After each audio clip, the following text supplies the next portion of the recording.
क्या बातचीत हुई, उनकी क्या मांगे हैं और क्या एश्योरेंस मिला? देखिए, इस शपथ के पहले भी उन्होंने अपनी भावनाओं से अवगत कराया था और आदरणीय प्रभारी जी भी मौजूद थे।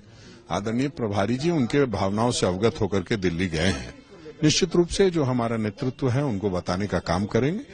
इनकी एक मंशा थी कि एक बार हम मिले, चूंकि हमारे कहने पे ये लोग गए थे शपथ ग्रहण समारोह में, इनकी नाराजगी थी, तो उसके बाद ये लोग मिलने आए थे और उन्होंने कहा है कि जो बात है उस पर चर्चा आगे होनी चाहिए। हम लोग की नाराजगी है इस बात को लेकर के, तो उसको हम लोग उनकी भावनाओं से अवगत हुए हैं, बहुत जल्द उस पर ये करेंगे। मतलब एक निकलता है कांग्रेस पार्टी में कुछ ठीक नहीं है, फूट है, गुट बन गया है, 4 मंत्री बने हुए हैं, उसके अलावा गुट है, ये लगातार मांग कर रहे हैं कि मंत्री जो है वो चेंज होने चाहिए, नए चेहरे आने चाहिए।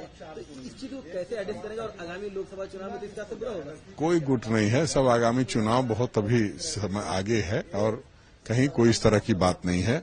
अगर कोई अपने जो अध्यक्ष से मिलता है, अपनी बात को कहता है, तो उसमें नाराजगी की क्या बात है? ये अलग बात है कि थोड़ा ज्यादा लोकतांत्रिक हैं हम लोग, मीडिया का भी सम्मान करते हैं। आपने पूछा, उन्होंने कुछ कह दिया, तो हमें नहीं लगता है कहीं कोई दिक्कत की बात है। हम लोग बात चर्चा करके सारी चीजों को कहने की इंडिविजुअल कहने की नहीं है, वो तो 12 लोग आए हैं साक्षात बिल्कुल, और वो कह रहे हैं कि हम एक साथ रहेंगे और बात अगर नहीं मानी जाएगी तो दिल्ली जाएंगे और कहाँ जाने की बात कर रहे हैं। बिल्कुल, जब सुनवाई नहीं होगी तो वो अपनी दिल्ली में भी बात कहेंगे।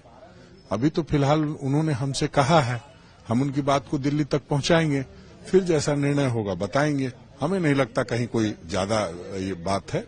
निश्चित रूप से जो भी विधायक होते हैं उनकी मंशा होती है और जो भी राजनीतिक व्यक्ति होता है उनकी इच्छा होती है कि हम और आगे जाएं। सवाल उनके बेसिक डिमांड पर क्यों नहीं चेंज किया गया? हालांकि मन ने क्या नहीं, उन्हीं 17 विधायकों में से 4 विधायक बने हैं मंत्री, तो इसमें कहीं कोई ऐसी वैसी बात नहीं है। 4 लोग मंत्री थे, वही लोग कंटिन्यू कर गए।